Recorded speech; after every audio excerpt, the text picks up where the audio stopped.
네, 오늘 두 인물에 대해서 살펴보고자 합니다. 그래서 마가복음 10장에는 부자 청년이 나오죠. 그리고 12장에선 서기관이 등장합니다. 근데 이 두 사람을 보면 비슷한 면을 가지고 있어요. 둘 다 예수님께로 와서 영적 진리에 대해서 질문을 합니다. 영생에 대해서 질문을 하죠. 근데 결정적인 지점에서 확연한 차이를 드러나게 됩니다.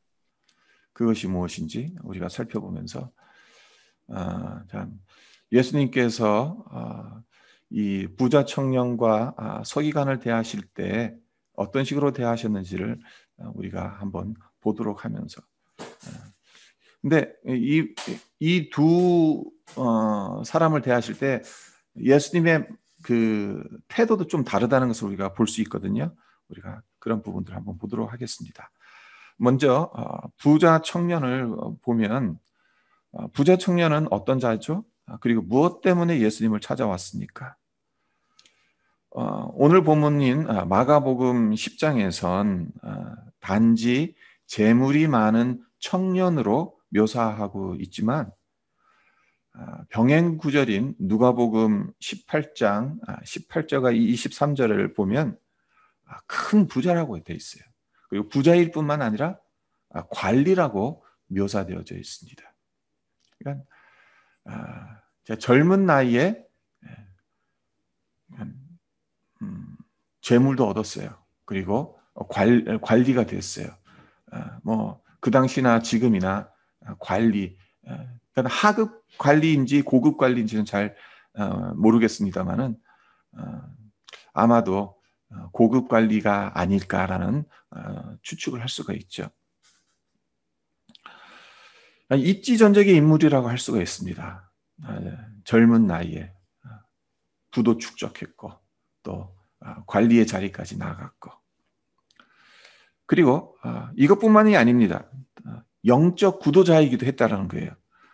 그래서 19절과 20절을 보시면 예수님께서 그 율법에 대해서 십계명을 말씀을 하시죠. 그러니까 이 부자 청년이 대답하기를 선생님이여 이것은 내가 어려서부터 다 지켰습니다라고 대답을 합니다. 어려서부터 하나님의 율법을 지키려고 참 애를 썼다. 그렇게 말을 합니다. 그러니까 율법을 철저하게 지켰던 신실한 사람이라는 겁니다.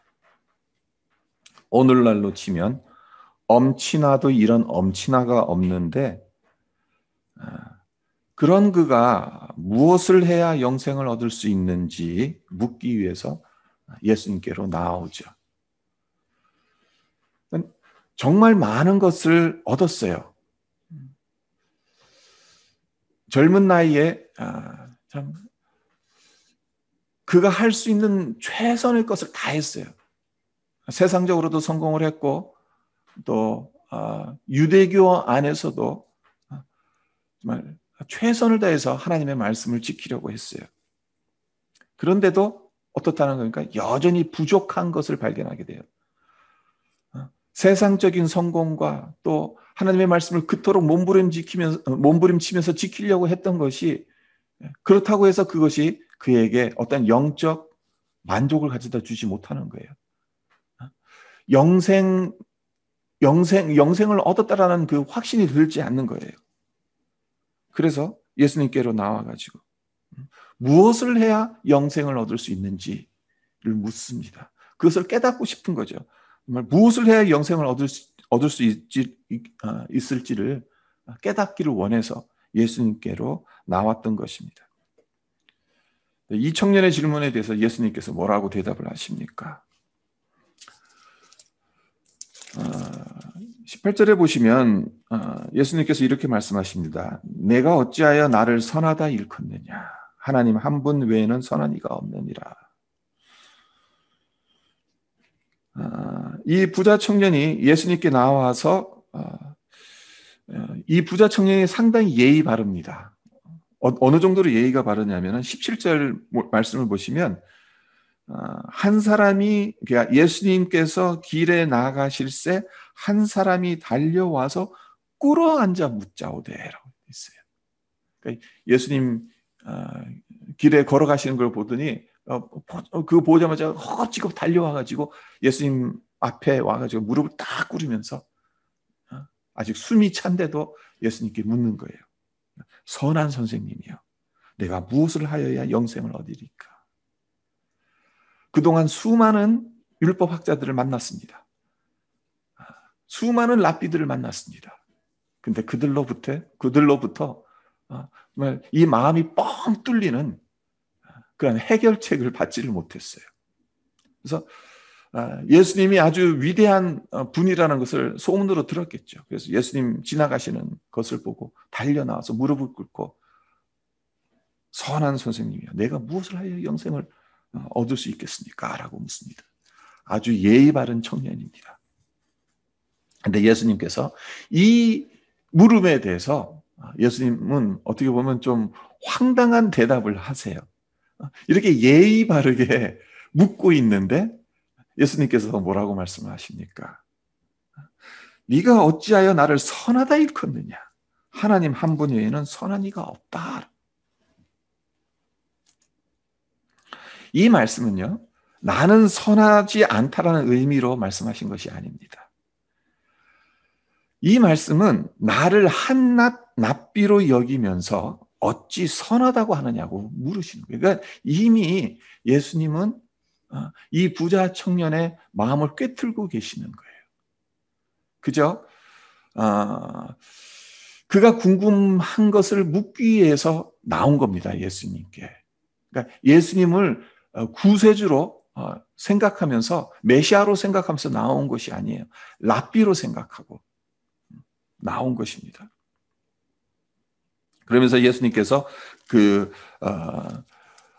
너에게 부족한 것 하나가 있다라고 말씀을 하시죠.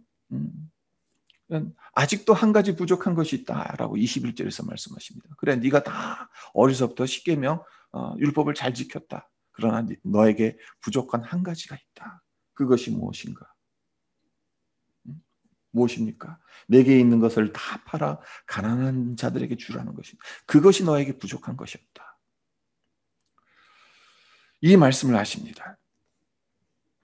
그러니까 이 말씀은 이 청년이 계명을 철저히 지키면서 완벽한 삶을 살아왔다는 것을 예수님 인정하신 겁니다. 그러나 한 가지를 더 해야 한다는 것. 결국 영생을 얻고 싶다면 율법을 잘 지키는 것으로는 부족하다는 거예요. 하나님이 선물로 주신 것들을 지금과는 다르게 사용해야 한다는 의미가 이 안에 담겨져 있는 것입니다. 그리고 율법의 조항들은 다 지켰을런지 모르지만 율법의 정신은 제대로 알지 못하고 있다는 것을 지적하고 계시는 거예요. 지금 예수님께서 한 가지 부족한 것이 있는데 너의 그 가지고 있는 재물들을 팔아서 가난한 이웃들에게 줘라. 그거는 율법의 정신입니다. 부자 청년은 율법의 조항들을 지켰어요. 살인하지 않았어요. 간음하지 않았어요. 도둑질하지 않았어요. 거짓 증언하지 않았어요. 쏘교 빼앗지 않았어요. 부모를 공경했어요. 근데 율법의 정신이 무엇인지는 잘 몰랐어요. 율법의 정신이 무엇입니까? 사랑입니다. 그래서 예수님께서 이 말씀을 하신 거죠. 이 부자 청년의 심중을 정확하게 꿰뚫고 있었기 때문에. 근데 참 흥미로운 점은 이 당시 유대인들은 부자가 되는 것을 착한 행실을 했기 때문에 하나님께서 주신 축복으로 생각했습니다. 물질적 풍요는 착하게 살아서 하나님께 받은 복이라는 겁니다. 그리고 가난은 하나님 앞에 불순종하든지 잘못 살아서 하나님께 복을 받지 못한 결과라고 믿었어요. 그러니까 이 부자 청년 입장에서도 어떻게 생각합니까? 내가 지금 아직 나이가 어린데도 불구하고 부자예요. 그리고 관리예요. 그러니까 그런 거죠. 한마디로. 자기 딴에는 정말 하나님의 축복을 충분히 받아왔다. 그만한 자격이 된다. 그만한 자질이 된다라고 생각을 하는 거예요. 그런데 왜 나에게 이러한 이 구원의 확신, 영생의 기쁨이 없냐? 그것이 늘 의문인 거예요. 네, 예수님은 율법의 정신을 이야기하고 있다는 겁니다. 그리고 25절에 이 사람이 이제 근심하여서 떠나가죠. 그 후에 예수님께서 제자들에게 어떤 말씀을 하십니까? 25절을 보면 낙타가 바늘길로 나가는 것이 부자가 하나님의 나라에 들어가는 것보다 쉽다. 이 말씀을 하시는데 여기서 우리가 오해하지 말아야 되는 것이 있습니다. 주님은 이 재물의 많음을 죄라고 말씀하신 적이 없어요. 말씀하시지 않았어요. 부자가 더 나쁜 것도 아니고 가난한 자가 더 착한 것도 아니에요. 그런데 주님께서 지금 말씀하시고자 하는 것은 돈에게는 기만적인 힘이 있다는 거예요. 사람을 기만한다는 거예요. 사람을 속일 수 있다는 거예요. 그래서 돈에 눈이 멀게 되면, 돈을 가장 중요한 것으로 여기게 되면 자신의 진정한 영적 상태를 보기가 어렵다는 것입니다. 예수님은 이 점을 말씀하고 있는 거예요. 왜 부자가 낙타가 바늘길을 통과하는 것보다 더 어려우냐? 왜? 그 돈의 기만적인 힘에 휘둘려서 구원을 받을래? 그러니까 영생을 얻을래? 아니면 계속해서 재물을 계속해서 가지고 있을래? 그러면 대부분의 부자는 영생을 포기한다는 겁니다. 이 기만적인 힘 때문에 거기에 눈이 멀게 되어서 그 말씀을 하시는 거죠. 그래서 부자 청년도 그러하지 않았습니까?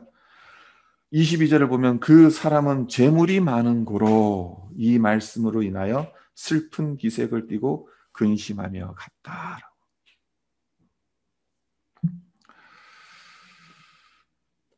재물이 많은 거로 슬픈 기색을 띠고 근심하며 갔다. 이 말씀은 예수님께서 겟세마네 동산에 올라가셨을 때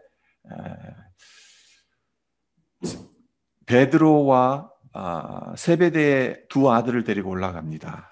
근데 그때 마태복음 26장 37절을 보면은 마태가 이렇게 기록을 해놓습니다. 베드로와 세베대의 두 아들을 데리고 가실새 고민하고 슬퍼하사. 그러니까 예수님이 이제 잡히시던 그날 밤에 겟세마네 동산에 올라가서 가능하시면 이 잔을 내게서 옮겨 주십시오. 그러나 내 뜻대로 마시고 하나님 아버지의 뜻대로 하십시오. 그 기도를 올려드리기 위해서 그 기도를 하기 위해서 겟세마네 동산으로 올라가시잖아요. 근데 그때 제자들과 함께 올라갔을 때 그 마음이 고민하고 슬퍼했다라고 마태복음에서 기록하고 있다는 겁니다. 근데 여기서 슬퍼하다는 이 단어가 오늘 이 마가복음 10장 22절에 이 부자 청년이 재물이 많은 거로 슬픈 기색을 하고 근심하며 갔다라는 그 단어, 슬픈 기색, 그 단어와 똑같은 단어입니다. 헬라어로 보게 되면. 그러니까 기탄에 잠겨 돌아갔다는 거죠. 참 재미있는 그 대비이지 않습니까? 예수님은 성부 하나님과 단절될 것을 아셨기 때문에 비탄에 잠긴 반면에 부자 청년은 재물을 잃는 것을 자기 자신을 잃는 것으로 여겼기 때문에 비탄에 잠겨 가버렸다. 그러니까 이 재물을 포기하지 않으면 영생을 얻을 수 없다라고 예수님께서 말씀하시니까 영생은 얻고 싶은데 그렇다고 해서 이 재물을 놓기도 싫고 이 재물이 더 소중하게 여겨지니까 자기가 이제껏 다 얻었어요. 자기가 생각했던 것들 다 얻었는데, 그래서 이제 이 영생 하나만 더 얻으면 되는 거예요. 이 부자 청년의 입장에선. 트로피 하나만 더 자기 인생에 있어서 모든 것을 이제 다 완성했다고 생각을 하는데, 그러려면 그가 이제까지 모아왔던, 그가 가장 소중하게 생각하는 재물을 포기해야 된다고 하니까 비탄에 잠겨서 떠나가게 되는 거죠. 영생은 부와 성과에 믿음을 두는 것으로 얻을 수 없습니다. 예수님을 구세주로 삼아야 합니다. 주님을 도덕적 스승으로 삼는다면 모르겠지만 구세주로 삼고 싶다면 내가 가장 중요하게 여기는 것을 포기하지 않으면 안 된다는 것입니다. 이 부자 청년, 예수님과 부자 청년 사이에서 오고 갔던 이 대화를 통해서 우리가 생각해야 되는 것이 무엇인가? 우리는 주님을 어떻게 이해하고 있느냐는 겁니다. 세상에 의지하는 것들, 돈이나 명예나 건강, 이런 모든 것들을 잃어버리고 오직 내게 남은 것은 주님밖에 안 계시다고 한다면 그래도 행복할 수 있겠냐는 거예요. 그래도 만족할 수 있겠냐는 것입니다. 그러니까 예수님께서 부자 청년에게 던지는 중요한 질문이 그것입니다. 우리에게 던지는 질문이기도 하죠. 정말 영생의 값어치가 이 세상의 그 어떤 것보다도 귀중하다고 중요하다고 여기냐는 거죠. 그것을 위해서 네가 가장 소중하게 여기는 것을 포기할 각오가 되어져 있냐는 것을 묻고 계신다는 것입니다. 자, 이번에는 12장으로 넘어가서 서기관을 보도록 하죠. 이 문맥상 보면은 이 부자 청년하고 서기관, 앞서 말씀드린 것처럼 비슷해요. 어떤 면에서 비슷합니까? 둘 다 영적 진리와 구원에 목말라 했어요. 나름대로 고민합니다. 몸부림칩니다. 하나님의 말씀을 더 깊이 깨달으려고 열심히 살아왔던 사람이에요. 부자 청년의 경우에는 영생의 문제를 심각히 고민해 왔어요. 서기관은 가장 큰 계명이 무엇인지 늘 궁금했던 것 같아요. 그래서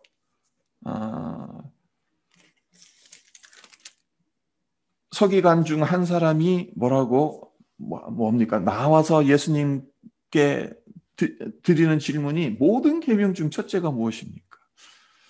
서기관이라는 직업이 어떤 직업입니까? 서기관들은 율법 전문가들입니다. 그래서 구약 성경에 기록되어진 율법뿐만 아니라 그 이스라엘 내에서 그 율법을 근거로 해서 계속 세부 조항들을 만들어내잖아요. 그것들을 다 꿰고 있어야 돼요. 그리고 그 가운데서 더 중요한 율법, 그리고 덜 중요한 율법을 구분해내는 거예요. 그러니까 이게 순위를 매기는 거죠. 순위를 매기는 작업을 해나갑니다. 그러다 보면 어떤 지점에 도달하게 되냐면, 그러면 이 구약에 있는 그 수많은 율법들 중에서 가장 중요한 계명이 무엇이냐, 가장 최고의 단계에 있는 계명이 무엇이냐, 거기에 도달하게 돼요. 근데 율법 학자들이나 아니면은 서기관들이나 사람마다 다 달라요. 해석하기 나름이니까. 근데 이 서기관은 이 질문이 그의 인생에 있어서 상당히 중요한 질문이었어요. 가장 큰 계명이 무엇인가? 우리는 뭐 맨날 들으니까 쉽게 별 대수롭지 않게 생각을 합니다. 큰 계명, 가장 큰 계명 두 가지 이잖아. 하나님을 정성을 다해, 마음을 다해, 힘을 다해 하나님을 사랑하라는 것, 내 이웃을 내 몸과 같이 사랑하는 것. 우리 그냥 나와요, 우리 입에서. 하지만 이 당시 서기관들과 율법학자들에게는 이것은 풀리지 않는 숙제와도 같았어요. 문제와도 같았어요. 아주 고차원의 방정식과도 같았어요. 네, 주님의 주님께서 이 서기관의 질문에 대해서 어떻게 대답을 하십니까? 그러니까 지금 말씀드렸던 것처럼 내 마음을 다하고 목숨을 다하고 뜻을 다하고 정성을 힘을 다해서 주 너의 하나님 여호와를 사랑하라는 것, 그리고 너의 이웃을 내 이웃을 내 자신과 같이 사랑하라, 이 두 가지를 제시하시죠. 네, 자, 이 주님의 이 처방에 대해서 부자 청년과 이 서기관의 반응이 상당히 다릅니다. 부자 청년은 어떠했었죠? 너에게 한 가지 부족한 것이 있으니까 그것을 채워라. 그러면 네가 영생을 얻을 수 있다. 그렇게 말씀하시니까 자기가 할 수 없는 일이라고 생각을 했는지 슬픈 기색을 띠고 돌아갔다라고 말씀을 드리지 않았습니까? 영생의 실마리를 얻고도 자기 것으로 만들지 못했어요. 그와 반면에 서기관은 어떻게 대처하죠? 반응합니까? 예수님의 말씀에 대해서 지혜 있게 대답을 합니다. 예수님도 인정하시잖아요. 34절을 보면 예수께서 그가 지혜 있게 대답함을 보셨다라고 아주 지혜롭게 대답을 합니다. 그래서 32절과 33절에 서기관이 대답한 것이 나오는데, 서기관이 이르되 선생님이여 옳소이다. 하나님은 한 분이시요 그 외에 다른 이가 없다 하신 말씀이 참이니이다. 또 마음을 다하고 지혜를 다하고 힘을 다하여 하나님을 사랑하는 것과 또 이웃을 자기 자신과 같이 사랑하는 것이 전체로 드리는 모든 번제물과 기타 제물보다 나으니이다 라고 주님의 말씀을 귀 기울여 들었던 겁니다. 그리고 주님의 그 말씀을 인정하는 거예요. 예수님 당신이 하신 말씀이 옳습니다. 맞습니다. 저도 동의합니다. 그러니까 이에 대해서 부자 청년은 오히려 예수님을 만나지 않은 것보다 더 못한 결과를 가져왔단 말이에요. 한번 상상을 해보세요. 생각을 해보세요. 이 부자 청년이 예수님을 만나고 나서 돌아간 그 이후의 삶이 어떠했을까? 마음에 항상 찝찝함이 남아있지 않았을까? 영생을 얻는 길이 참 이 재물을 팔아서 그 가난한 자들에게 주고 예수님을 따르라고 하셨는데 내가 그것을 하지 못한 것에 대해서 계속 그 마음에 부담감으로 남지 않았겠어요? 근데 서기관은 어떻습니까? 예수님의 그 말씀에 귀 기울여 들었고 그 말씀에 동의를 했고 인정을 했고, 그래서 예수님으로부터 어떤 칭찬까지 받게 됩니까? 내가 하나님의 나라에서 멀지 않도다라는 말씀을 듣게 됩니다. 그러니까 거의 다 왔다는 거예요. 아직 그러니까 결과론적으로 보면은 부자 청년도 또 서기관도 아직 구원의 자리에까지는 가지 못했어요. 하나님 나라 안에는 들어가지 못했어요. 하지만 한 사람은 왔던 길을 돌아서 가는, 근심하면서 돌아가는 반면에 다른 한 사람은 예수님으로부터 가능성이 있다라는 것을 확인하고 돌아가는 겁니다. 물론 예수님께서 왜 이 말씀하시냐? 하나님의 나라에서 멀지 않다. 왜 이 말씀하셨겠어요? 하나님 나라에 아직 들어간 상태는 아니라고 말씀하신 이유가 무엇이겠습니까? 그것은 네가 아는 것하고 또 네 마음속에 믿는 것, 행하는 것은 다르다는 것이죠. 그것을 정말 너의 믿음으로 받아들이느냐? 그것은 이제 하지만 지금 알고 있고 그러하기 때문에 가까이 있다는 것을 말씀하시는 거죠. 네, 우리가 여기서 물어야 하는 질문이 하나 있습니다. 예수님께서 왜 하나님 사랑, 이웃 사랑을 율법 중에 가장 큰 계명이라고 말씀하셨냐는 겁니다. 중요한 이유 중에 하나가 뭐냐면요, 하나님 사랑 그리고 이웃 사랑을 통해서 그 당시 팽배해 있던 도덕적인 그 딜레마를 들추어내고 계시는 겁니다. 그것도 핵심적인 딜레마를 들추어내고 계십니다. 그 당시 이 유대 사회에 만연했던 어떤 사조가 무엇이냐면은 율법과 사랑은 서로 대립된다는 생각이 팽배해 있었어요. 그러니까 율법을 지키려면 좀 어떨 때는 냉정하는 거죠. 냉정해야 되죠. 율법이 더 우선시되는 거예요. 율법을 더 그러니까 예수님도 그 상당히 중요한 비유를 드시잖아요. 선한 사마리아의 비유를 드시잖아요. 그러니까 길거리에서 누군가가 강도 맞아서 다 죽어가요. 근데 제사장이 지나가요. 그리고 레인도 지나가요. 근데 그들에게 있어서 무엇이 더 중요했어요? 부정 타는 게 더 중요했어요. 가서 제사를 드려야 되고 또 이 레인으로서 하나님을 섬겨야 되는 일을 해야 되는데 이 다 죽어가는 사람 잘못 만졌다가 부정 타게 되면 그 자신이 해야 될 일을 못 하는 거예요. 거룩한 일을 못 하는 거예요. 그러니까 그 당시 팽배했던 사람들의 생각들이 사실은 이 선한 사마리아의 비유 안에 고스란히 담겨져 있습니다. 율법을 제대로 잘 지키려면 때로는 냉정해야 된다는 거예요. 불쌍한 사람, 정말 도움이 필요한 사람도 어떨 때는 내쳐야 돼요. 네, 예수님께서 율법의 가장 큰 계명이 무엇이냐를 그 당시 만연해 있던 이 신앙적인 딜레마, 율법적인 딜레마, 그것을 정확하게 터뜨리시는 겁니다.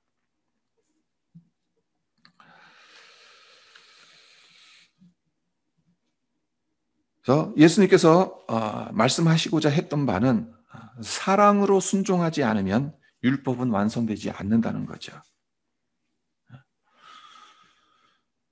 그래서 이 부자 청년에게 하신 말씀이나 그리고 또 서기관에게 하신 말씀이나 그래서 가만히 들여다보면 예수님은 똑같은 말씀을 하고 계시는 거예요. 율법의 겉만 보지 말라는 거예요. 수박 겉핥기식으로 율법을 보지 말라는 거예요. 율법의 속을 보라는 거예요. 율법의 정신을 보라는 겁니다. 그것은 하나님 사랑, 이웃 사랑이라는 것. 그러니까 부자 청년에게도 그것을 내 재물을 팔아서 가난한 이웃에게 줘라. 사랑을 실천하라. 라고 말씀을 하시는 거죠. 부자 청년 그리고 서기관. 예수님께서 이들에게 하신 말씀을 통해서 얻어야 할 교훈은 다름 아닌 이것입니다.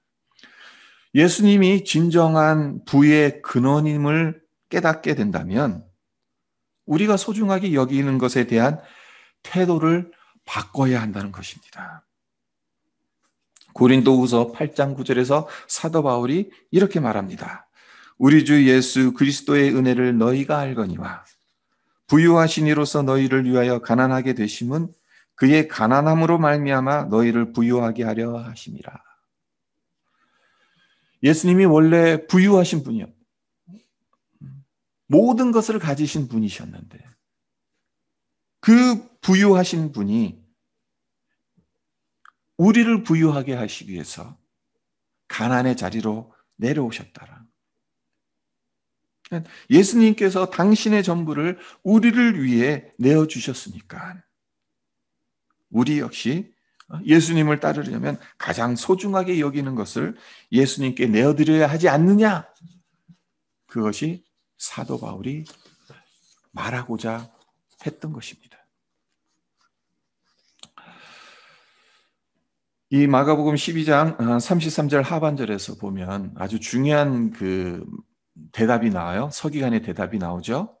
하나님을 사랑하는 것과 또 이웃을 자기 자신을 같이 사랑하는 것이 전체로 드리는 모든 번제물과 기타 제물보다 나으니이다. 라고 서기관이 예수님의 말씀에 대해서 인정하고 있는데 희생 제물만으로는 율법의 요구를 이룰 수 없다라는 것을 서기관도 알고 있었던 겁니다.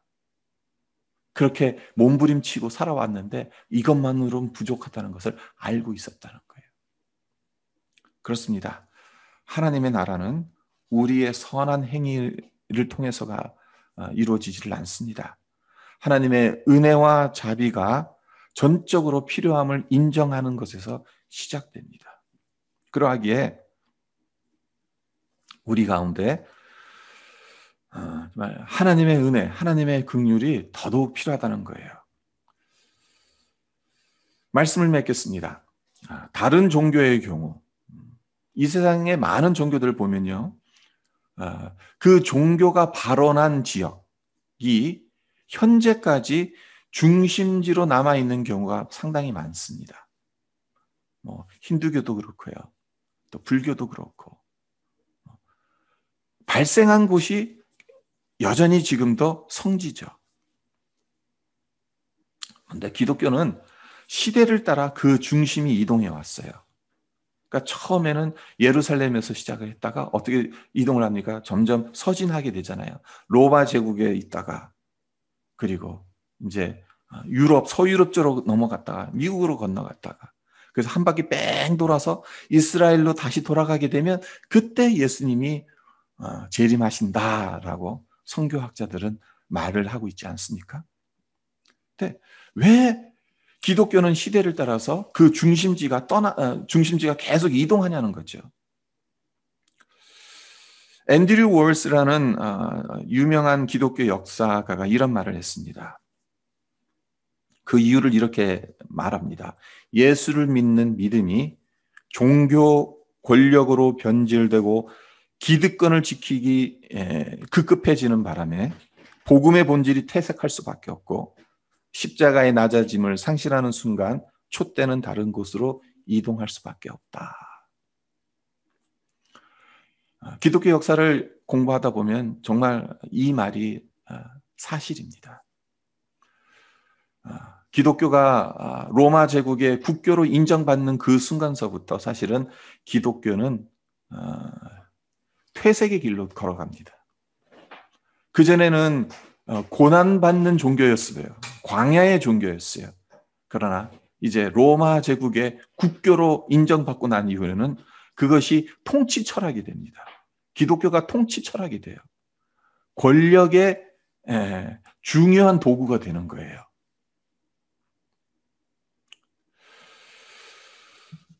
제가 왜 이 말씀을 드리냐면 지금 부자 청년이나 또한 이 서기관 그들이 알지 못했던 것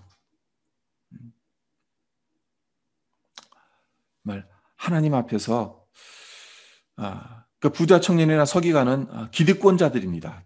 그렇죠. 가지고 있는 자들이에요. 하나님의 말씀을 가지고 있어요. 물질을 가지고 있어요. 힘을 가지고 있어요. 근데 그것이 오히려 올무가 되는 거예요. 영생의 자리에 나가는 것에. 하나님을 온전히 믿는 것에 올무가 되고 있습니다. 이 시대 역시 우리도 참 조심해야 됩니다. 기독교는 힘이 아닙니다. 권력이 아닙니다. 근데 자꾸 이 기독교를 이해 집단으로 만들어버리는 경우들이 너무나도 많다는 것을 보게 됩니다. 미국에서도 그렇고 한국에서도 그렇고. 그러나 그럴수록 촛대는 옮겨져 간다는 사실 우리가 기억했으면 합니다. 정말 예수님께서 당부하고 있는 이 말씀, 율법의 정신으로 돌아가라는 것. 그것은 다름 아닌 하나님을 사랑하는 것, 이웃을 사랑하는 것. 그 자리에 서지 않으면 정말 하나님을 온전히 알 수도 없고 섬길 수도 없다는 사실.